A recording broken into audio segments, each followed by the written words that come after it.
स्वर्ण मुद्रा वो से भरा हुआ मड़का साथ लेकर अपने मित्र को जंगल में जाने को कहा।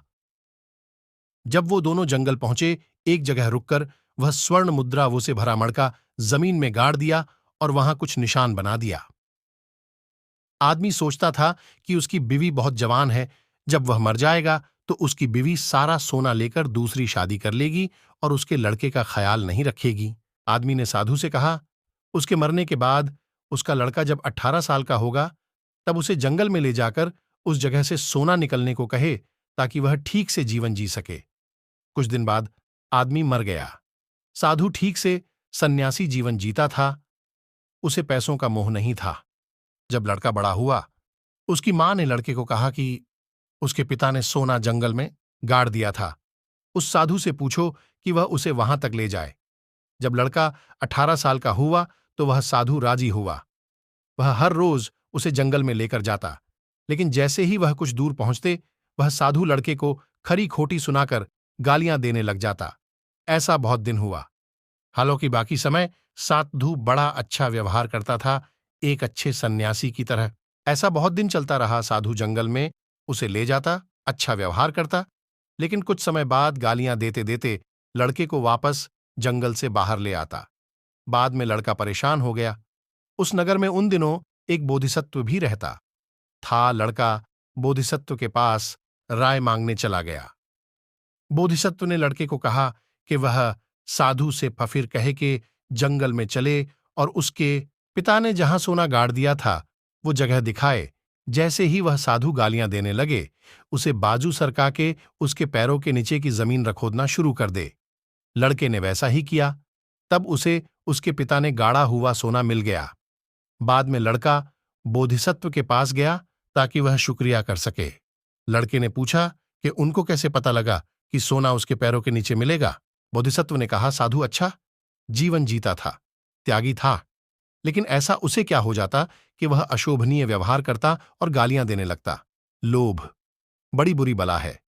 वह साधु जब उस जगह आता तो उसमें लोभ और लालच जाग जाता और वह गालियां बकने लगता। इस तरह बोधिसत्व ने अनुमान लगाया कि सोना वहीं गड़ा था जिस जगह आके वो साधु गालियां बकने लगता। घटिया लोगों से नहीं उलझना चाहिए। एक जंगल में एक शेर रहता। थास उसका बड़ा डामडौल था। वह बड़ा ही सुंदर, चमकदार और युवा शेर था। उसका लोहा हर कोई मनाता था। उसकी बहुत तारीफ होती रहती थी। जो भी उसे एक बार देखता था उससे कोई भी शत्रुता नहीं करता था, क्योंकि इतना साहस लाना कठिन था। एक बार शेर घूमते घूमते एक कीचड़ के पास आ गया। वह बहुत ठंडा महसूस कर रहा था। वहां पर भरी गर्मी में अचानक से झाड़ियों में से एक सूअर बाहर निकल आया और शेर को गालियां बकने लगा। शेर को यह देखकर बहुत गुस्सा आया। शेर ने उसे लड़ने की चुनौती दी, पर बाद में सूअर का दिमाग ठिकाने आ गया तो उसने बात को टालने के लिए अगले दिन आने को कहा। इधर सूअर बड़ा डर गया था। उसको खुद के बताव पर पछतावा हो रहा था। वह रात भर सो नहीं पाया। यह देखकर एक बंदर ने उसे सुझाव दिया कि वह कीचड़ में रेंगकर उसमें नहाए और पूरा कीचड़ शरीर पे लगा दे। दूसरे दिन शेर लड़ने के लिए आया, लेकिन वहां पर उसने सूअर को कीचड़ से लथपथ पाया। उससे बदबू भी आ रही थी। जंगल के अलग अलग प्राणी भी आए थे मुकाबला देखने। सूअर डरा हुआ था, लेकिन वह कीचड़ में खड़े रहकर शेर को चुनौती दे रहा था। शेर तो अचंभित रह गया था सूअर का दुस्साहस देखकर, लेकिन पतल भर में शेर के ख्याल में आया कि वह खुद इतना साफ सुथरा है और सूअर इतना गंदा और भद्दा है, उससे लड़कर उसका शरीर भी गंदा हो जाएगा। आखिर सूअर से मुकाबला जीतकर उसे क्या खास रुतबा मिलेगा? उल्टा मजाक होगा अगर वह भी कीचड़ में गंदा हो पड़े। यह सोचकर वह शेर बिना लड़ाई किए वहां से वैसे ही लौट गया। खोटी शान एक राज्य में एक राजकुमार था जो जल्द ही राजा का पद संभालने वाला था। वह अक्सर अपने राज्य में वेश बदलकर घूमा करता था। एक दिन वह एक गांव के खेत में पहुंच गया। वह अपने महल से काफी दूर आ गया था। उसका हाल प्यास और भूख से बहुत बुरा हो गया था। तब वह पानी और खाने के तलाश में गुजर रहा था। तब उसे एक खेत में बेर और पेड़ मिला, जिस पर एक प्यारी सी लड़की डाली पर बैठकर आराम फरमा रही थी। लड़की ने उसका बुरा हाल देखकर उसे पारनी और खाना परोसा। लड़की के हाथों से लिए बैर उसे बहुत पसंद आए। वह पहली बार बेर से परिचित हुआ था। लड़की के पिता ने उसे कुटिया के बाहर सोने की अनुमति दी। दूसरे दिन जब राजकुमार राहत महसूस कर रहा था, तब किसान ने उसे खाने के साथ विदा कर दिया। राजकुमार बहुत एहसानमेंद महसूस कर रहा था, उसे उस प्यारी लड़की की याद आती रहती थी।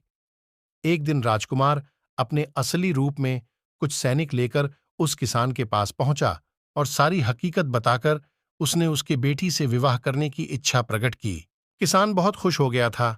उसने कभी नहीं सोचा था कि उसे इतना अच्छा दामाद मिल सकता है। शादी होने के बाद राजकुमार राजा बन गया।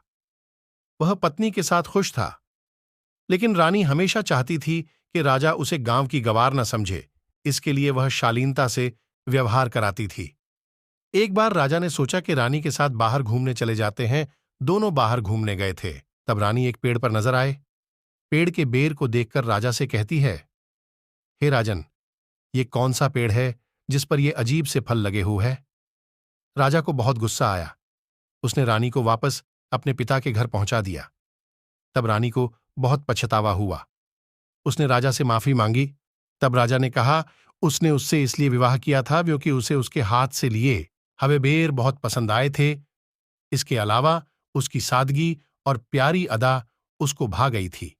लेकिन अब वह रानी झूठा व्यवहार और केवल दिखावा करने लगी थी, जो किसी को भी प्रभावित नहीं कर सकता। यह कहकर राजा ने रानी को माफ करके वापस राजमहल लाया। फिर वह वापस खुशी खुशी रहने लगे। खोटा पासा एक बार बोधिसत्व अमीर परिवार में पैदा हुआ, लेकिन कुछ गलत कर्मों की वजह से जुआरी बना। शाम होते ही जुआ खेलने के लिए कुछ जुआरियों के अड्डे पर जाता था और अपना कमाया हुआ पैसा दांव पर लगाता था। लेकिन उसके दोस्त और वो एक दिन के बाद से हर दिन हारने लगे और हमेशा एक ही आदमी जीतने लगा। इस तरह वह और उसके दोस्त कंगाल होने लगे और परेशान रहने लगे। लेकिन बोधिसत्व समझदार और बुद्धिमानी थाच। वह जनता था कि जुए में एक ही व्यक्ति के जीतने की संभावना नहीं होती। जरूर वह आदमी कुछ चालाकी करता होगा जिससे वही हमेशा जीतता है। तब उस जुआरी ने अपने दूसरे जुआरी से इसके बारे में बात की। एक दिन वे सारे उसी जुआरी के साथ जुआ खेलने बैठ गए। बोधिसत्व सिर्फ उस आदमी को ही देखता और उसकी चाल समझने की कोशिश करता।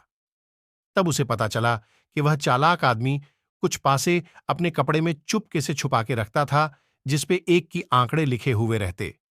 जब भी वो पासा फेंकता, जल्द से बिजली के गति से मन चाहे पासे निकालता और असली वाले पासे मुंह में छुपा लेता था। अब बोधिसत्व जान गया था। दूसरे दिन बोधिसत्व ने यह बात अपने दोस्तों से कही। उन सबने पासों पर कड़वा सा औषधि का लेप लगवाकर फिर से उस आदमी के साथ जुआ खेलने बैठ गए। जैसे ही उस आदमी पासा फेंकते वक्त असली वाले पासे मुंह में डाले, वह कड़वे स्वाद से बेहाल हो गया और जमीन पे लेटकर रोने पे आ गया। लेकिन बोधिसत्व का मन बुरा नहीं था। उसने जल्दी से उस आदमी से उसके झुठ को कबुलवाकर उसे गर्म पानी से ठीक करवाया और वह आदमी ठीक हो गया। बाद में उस आदमी को सारे पैसे लौटने पड़े। किरकिरी कहीं सारे व्यापारी बहुत परेशानी झेलते हुए एक गांव से दूसरे गांव की राह पर बहुत सारा सामान लिए बैलगाड़ियों से जा रहे होते हैं। लेकिन वह राह आसान नहीं थी। कहीं सारी बाधाओं का सामना करना पड़ता है। कड़ी धूप के बाद रात में बारिश होती है। दूसरे दिन कीचड़ से राह निकालनी पड़ती है। बैल, व्यापारी से लेकर नौकर चाकर, कोई रखुश नहीं होता। सब शिकायत करते हैं। लेकिन जब वह दूसरे गांव पहुंचते हैं तो सबको काफी सारा मुनाफा मिलता है।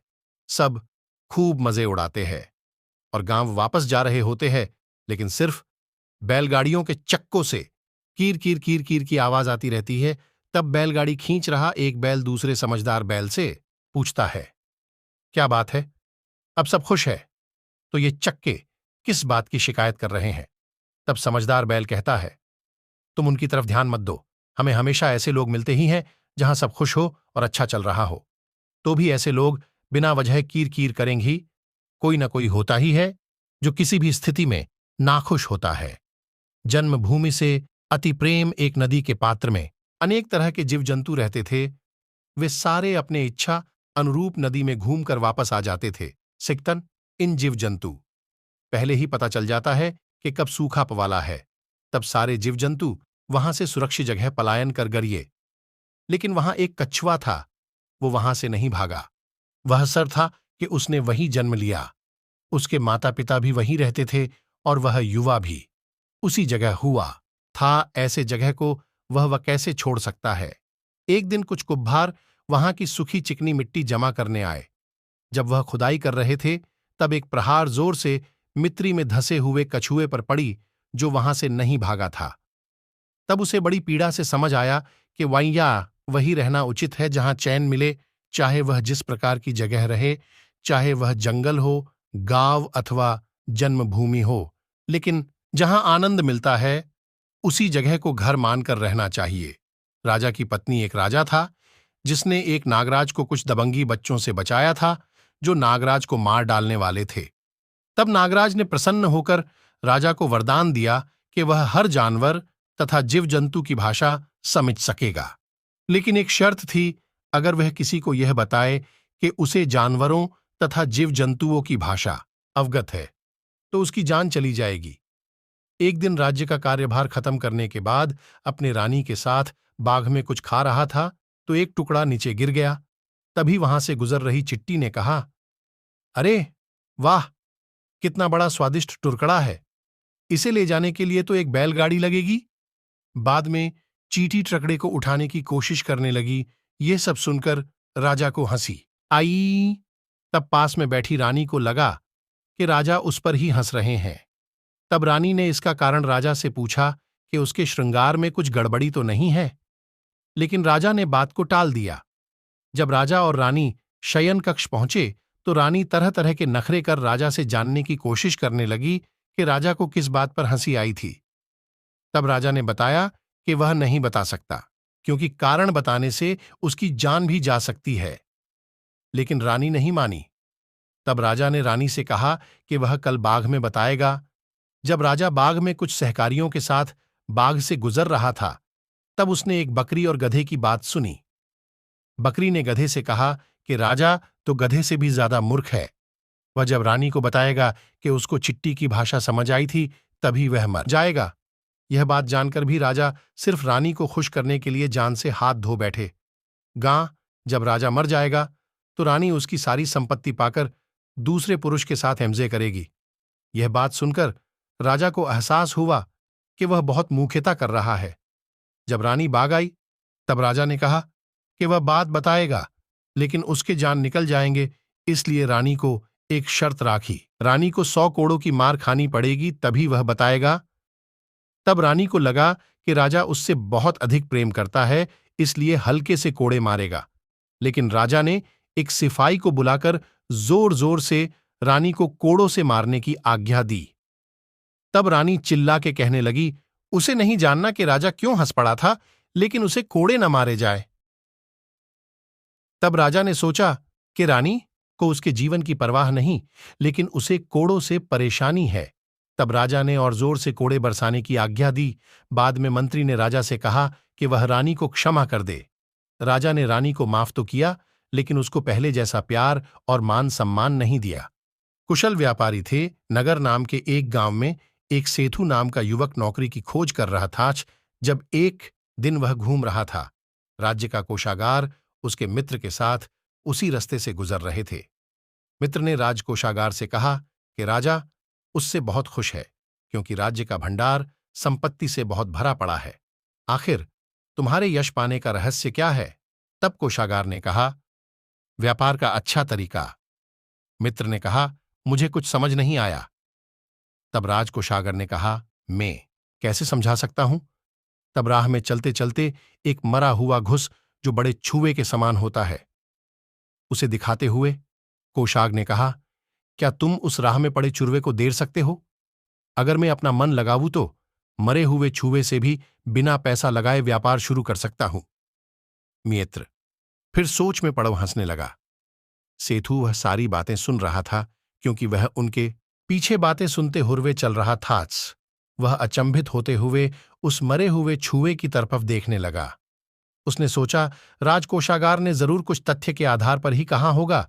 तब उसने बात पर अमल करने की ठानी। उसने मरे हुए छुए को उठाया और चल पड़ा। एक व्यापारी दूसरी तरफ से अपने बिल्ली के साथ आ रहा था। बिल्ली उसके हाथों से नीचे उतर गई और दौड़ने लगी। तब सेठू को देखकर समझ गया कि बिल्ली क्यों उसके तरफ भाग रही है। व्यापारी ने कहा, अगर तुम ये मरा हुआ छुआ मुझे दोगे तो मैं तुम्हें 1 पैसा दूंगा। इस तरह सेठू ने 1 पैसा कमाया और राह में चलते हुए सोचने लगा कि वह उस 1 पैसे का क्या कर सकता है। तब उसने कुछ सोचते हुए एक दुकान पे गया और गूढ़ खरीदा, और गांव के बाहर जहां लोग फूल खरीद कर गुजरते हैं वहां पानी और गूढ़ के साथ राह देखने लगा। तब उसे बेहद सारे लोग दिखे जो काम खत्म करके पास से गुजर रहे थे। एक बूढ़ा इंसान फूलों के साथ पास आया।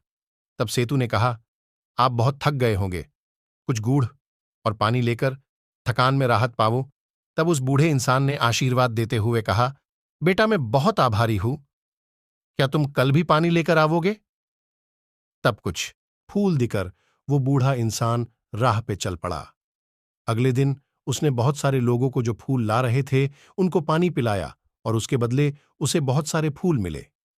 वह सारे फूल लेकर शाम को मंदिर के बाहर फूल बेचने बैठ गया। वह बहुत खुशी हुआ यह सोचकर कि उसने पहली बार 8 पैसे कमा। ये बाद में वो और ज्यादा गूढ़ और पानी बेचने के लिए उसी जगह जाने लगा।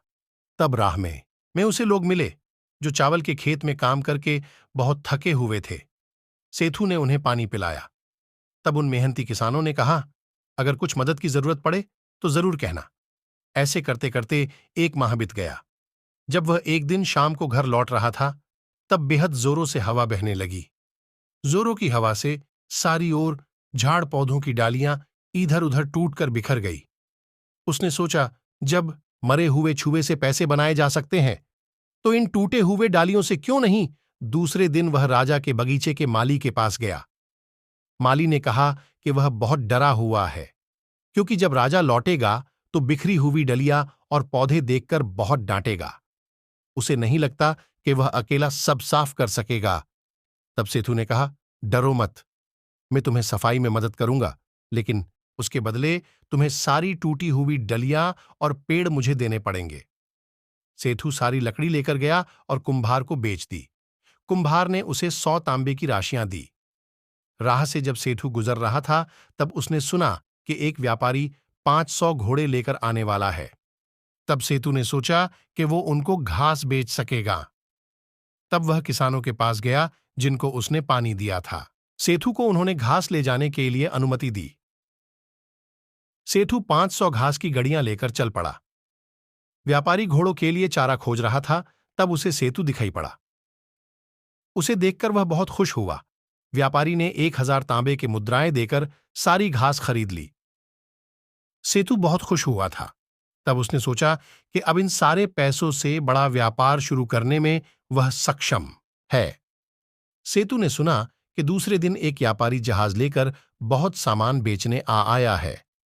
तब सेतू ने सोचा कि नए कपड़े खरीदे जाएं। सेतू ने अच्छे कपड़े खरीदे और उन्हें पहनकर किनारे पहुंचा जहां जहाज लेकर आया था। तब सेतू ने उसका स्वागत किया, जिससे व्यापारी बहुत खुश हुआ। सेतू ने कहा कि वह उसका सारा सामान खरीदेगा, लेकिन उसको पैसा लौटाने में कुछ समय लगेगा। उसने 100 तांबे के मुद्रा उसे अग्रिम पेशगी के तौर पर दी। व्यापारी राजी हुआ। कुछ देर में दूसरे कई सारे व्यापारी आए तो उन्हें पता चला कि सारा माल तो सेतू खरीद चुका है। वह सारे व्यापारी सेतू के पास गए और 1 लाख स्वर्ण मुद्राओं में उससे सारा माल खरीदा। सेतू ने महसूस किया कि वह बहुत अमीर बन चुका है। उसको ख्याल आया कि उसको राज कोषागार को धन्यवाद करना चाहिए। वह राज कोषागार के यहां जाकर उसने उन्हें सोने का ने अच्छे कपड़े खरीदे और उन्हें पहनकर किनारे पहुंचा जहां जहाज लेकर आया था। तब सेतू ने उसका स्वागत किया, जिससे व्यापारी बहुत खुश हुआ। सेतू ने कहा कि वह उसका सारा सामान खरीदेगा, लेकिन उसको पैसा लौटाने में कुछ समय लगेगा। उसने 100 तांबे के मुद्रा उसे अग्रिम पेशगी के तौर पर दी। व्यापारी राजी हुआ। कुछ देर में दूसरे कई सारे व्यापारी आए तो उन्हें पता चला कि सारा माल तो सेतू खरीद चुका है। वह सारे व्यापारी सेतू के पास गए और 1 लाख स्वर्ण मुद्राओं में उससे सारा माल खरीदा। सेतू ने महसूस किया कि वह बहुत अमीर बन चुका है। उसको ख्याल आया कि उसको राजकोषागार को धन्यवाद करना चाहिए। वह राजकोषागार के यहां जाकर उसने उन्हें सोने का छुआ उपहार में देना चाहा। तब कोषगार ने कहा, उसने उसे पहली बार देखा है, तब उसने उसकी मदद कब की? सारी बात बताने के बाद राजकोषागार बहुत प्रभावित हुआ। सेठू की लगन और होशियारी से खुश होकर राजकोषागार ने उसकी लड़की से सेठू का ब्याह करके सारी संपत्ति उसको सौंप दी। उसको यकीन था कि वह उसका अच्छे से ख्याल रखेगा। बुराई की जड़ यह एक उत्तर भारत की कहानी है, जहां का राजा बहुत परेशान था। उसके बेटे के व्यवहार के कारण। उसका लड़का युवक होने वाला था, लेकिन उसके व्यवहार में बिल्कुल शालीनता नहीं थी। वह नौकरों से गाली गलौज करता था, किसी से भी अच्छे से व्यवहार नहीं करता, किसी के एहसान की कीमत नहीं समझता था। यहां तक कि मंत्री लोगों का अपमान करता था। राजा ने उसे बहुत समझाया, लेकिन वो नहीं माना। बाद में राजा परेशान रहने लगा। राजा को डर था कि उसके लड़के का आचरण न केवल उसके व्यक्तित्व को खराब करेगा, लेकिन राजा बनने के बाद लोग उसे गद्दी से उतार फेंकेंगे। प्रवचन करते करते भगवान बुद्ध एक बार एक शहर रुके हुए थे। तब एक मंत्री ने राजा से कहा कि भगवान बुद्ध पास शहर में रुकहूव है। अगर भगवान बुद्ध राजी हुव तो शायद युवराज का आचरण सुधर सकता है। तब राजा ने अनुमति देकर मंत्री ने भगवान बुद्ध को राजमहल बुलाया। भगवान बुद्ध का प्रभावी व्यक्तित्व और सुंदर आचरण से युवराज शांत हुआ। भगवान बुद्ध के मधुर वाणी से युवराज को बुद्ध अच्छे लगने लगे। भगवान बुद्ध युवराज से बातें करते करते सीढ़ियों से उतर रहे थे। तब भगवान बुद्ध को एक विषैला पौधा नजर आया। जब भगवान बुद्ध उसे छूने वाले थे, तब युवराज कह पड़ा, भगवान रुक जाए, वह विषैला पौधा है, उसे नहीं छुए। और फिर वह पौधा उड़खेड़ के फेंक दिया। तब भगवान बुद्ध ने उसे पूछा कि उसने वह पौधा तोड़कर क्यों फेंका। तब युवराज ने कहा कि वह विषैला पौधा बड़ा होकर बहुत विषैला होगा, तब उससे निजात पाना बहुत मुश्किल होगा। तब भगवान बुद्ध ने कहा, हमें भी अपने गलत आचरण और व्यवहार को समय रहते ही ठीक करना चाहिए और बुरे संस्कारों को उखाड़ देना चाहिए, ताकि समय रहते फायदा हो सके। तब युवराज समझ गया और भगवान बुद्ध को वचन दिया कि वह अब उसका गलत आचरण सुधरेगा और अच्छा संस्कारी जीवन जिएगा। नखरेल युवराज। यह कहानी उत्तर भारत की है, जहां एक सुंदर और अच्छे व्यक्तिमत्व वाला युवराज था, जो हमेशा बहुत सज धज के रहता था। उससे बहुत सारी लड़कियां आकर्षित होती थीं। जब उसे शादी करने को कहा, तब उसने एक राजकुमारी बहुत पसंद आई, जिससे उसने शादी की। उन दिनों एक मर्द अनेक विवाह कर सकते थे, लेकिन उस युवराज को अपने पत्नी से अधिक प्रेम था, इसीलिए उसने और शादी नहीं की। प्रेम था, इसीलिए उसने और शादी नहीं की। कुछ साल गुजरने के बाद एक दिन वह राजा बन गया। एक दिन वह अपने महल के सामने वाले रास्ते से गुजर रहा था। तब उसने पेड़ के नीचे बैठे भिखारी से मुलाकात हुई। तब राजा ने अपने मंत्री से कहा, यह भिखारी कितना गंदा है, पता नहीं कितने दिन से नहाया नहीं होगा। तब भिखारी ने कहा, क्या बात करते हो मालिक, मुझसे एक रानी बहुत प्यार करती है और हर दोपहर मेरे लिए खाना लेकर आती है। तब राजा को यकीन नहीं हुआ। दूसरे दिन राजा छुप कर देख रहा था कि कहीं भिखारी सच तो नहीं कह रहा है। तब उसने देखा कि उसकी रानी खाना लेकर आई और भिखारी से प्यार से बात करने लगी। तब राजा को बहुत गुस्सा आया। उसने रानी और भिखारी को फांसी की सजा सुनाई। तब मंत्रियों ने समझा बुझाकर राजा को ऐसा करने से रोका। तब राजा ने रानी और भिखारी को उसका राज्य छोड़कर जाने का आदेश दिया। तब रानी खुशी से उस भिखारी के साथ दूसरे राज्य चली गई। मूर्खों को उपदेश नहीं देना चाहिए। एक वन में बहुत वृक्ष थे, जहां अनेक पक्षी और बंदर रहते थे। जैसे जैसे बारिश के दिन पास आने लगे, चिड़िया अपने आने वाले बच्चों के लिए घोंसला बनाने में व्यस्त हो गई। उसी पेड़ पर एक बंदर था, जिसे देखकर चिड़िया ने बंदर को कहा, अभी कुछ महीनों में बारिश आएगी तो काफी तकलीफ होगी, इसलिए तुम्हें हमारे जैसा घोंसला बनाने के लिए परिश्रम करना चाहिए। तब बंदर को लगा चिड़िया अपने आप को बहुत होशियार समझती है और उसको नीचा दिखाना चाहती है, लेकिन उसने ध्यान नहीं दिया। कुछ दिन बाद चिड़िया को अंडे हुए जो घोंसले में सुरक्षित थे, लेकिन चिड़िया ने हमेशा की तरह बंदर को कहा कि कुछ करते क्यों नहीं तुम भी अपने लिए एक घोंसला बनावो। इस बार बंदर को बहुत गुस्सा आया और क्रोधित होकर उसने वहां बनाए सारे घोंसले और अंडों को फेंक कर तहस नहस कर दिया। हर कार्य का प्रमाण होता ही है। एक समय पर एक गुरु के अनेक शिष्य उनसे शिक्षा अर्जित कर रहे थे। एक दिन गुरु ने अपने शिष्यों से कहा, मैं बहुत साल से तुम्हें सीखा रहा हूं, लेकिन मैंने अभी तक गुरु दक्षिणा नहीं ली। मेरी बेटी अब विवाह के योग्य हो गई, लेकिन मेरे पास उसका विवाह करने के लिए ज्यादा साधन नहीं है। तुम सब ऐसा करो कि अपने अपने घर से बिना किसी को बताए और पता न लगते हुए कोई चीजें लावो, जिससे मेरे बेटी के शादी के लिए आसानी हो सके। गुरु के पास कई सारे शिष्य थे, कुछ बहुत अमीर थे और कुछ सामान्य घर से थे। घर से लौटने के बाद सभी अपने घर से कुछ न कुछ उठाकर ले आए, लेकिन एक शिष्य जो बोधिसत्व था कुछ नहीं ला सका। तब गुरु ने पूछा, तुम खाली हाथ वापस क्यों आए? तब उसने कहा, मैंने बहुत प्रयास किया कि कोई चीज बिना किसी को पता चले उठाकर ले आऊं, लेकिन हर समय मेरा मन उस क्षण का गवाह था, इसलिए वह वैसे ही वापस आ गया। उसके जवाब से गुरु बहुत प्रसन्न हुए और सारे शिष्यों से कहा कि वह सारी चीजें घर वापस कर दे। वे केवल उनकी परीक्षा लेना चाहते थे, जिसमें शिष्य जो बोधिसत्व था वह सफल हो गया था। गुरु ने कहा, ऐसा कोई क्षण नहीं है जिस पल हमारा मन गवाह नहीं होता। इसीलिए हमें सदैव सजगता से बुराई से बचना है, जिससे विपरीत परिणामों से रक्षा होती है। बाद में गुरु ने अपने बेटी की शादी शिष्य जो बोधिसत्व था उससे कर दी। इसीलिए हमें सदैव सजगता से बुराई से बचना है, जिससे विपरीत परिणामों से रक्षा होती है। बाद में गुरु ने अपने बेटी की शादी शिष्य जो बोधिसत्व था उससे कर दी। जातक कथा बोधिसत्व के अनेक जन्मों की कहानी है। जब बुद्ध को ज्ञान प्राप्ति हुई थी, तब उनको उनके अनेक जन्मों की स्मृति याद आई। बोधिसत्व अनेक जन्मों की कहानी है। जब बुद्ध को ज्ञान प्राप्ति हुई थी, तब उनको उनके अनेक जन्मों की स्मृति याद आई। बोधिसत्व अनेक जन्मों के अनुभवों से सीखता है, जिससे वह प्रगल्भ बनता है। जातक कथाओं से हमें बहुत कुछ सीखने को मिलता है। इन्हीं कहानियों को जातक कथा नाम से जाना जाता है। कहीं सारी जातक कथाएं हैं, जैसा को उनमें से कुछ को इस ब्लॉग में शामिल किया गया है। बहुत सारी जातक कथाएं प्राचीन अजंता गुफाओं में चित्रित की गई है।